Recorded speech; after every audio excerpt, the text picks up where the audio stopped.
Welcome to Chillin' 101. We hope this video helps. You need working Git and access. Once configured, add an SSH key or confirm HTTPS credentials so authentication is seamless. Next, open a terminal and clone the repository to a local folder. This gives you the full code history, not just a snapshot. Make sure to set the correct remote name and check out the default branch.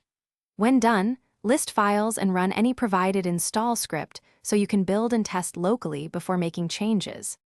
You should work on a separate branch. Create one with a descriptive name and start implementing a focused change. As you edit, stage logical chunks and keep commits atomic. This helps code review.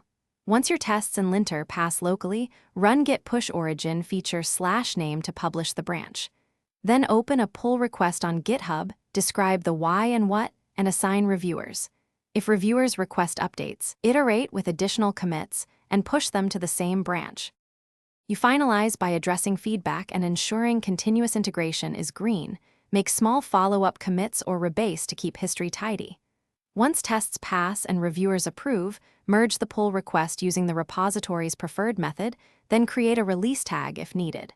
After merging, update your local main branch, delete the remote feature branch, and pull the latest main to stay current.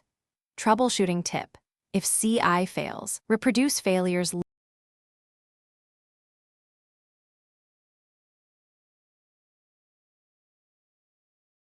Thanks for watching. Consider subscribing if we helped you.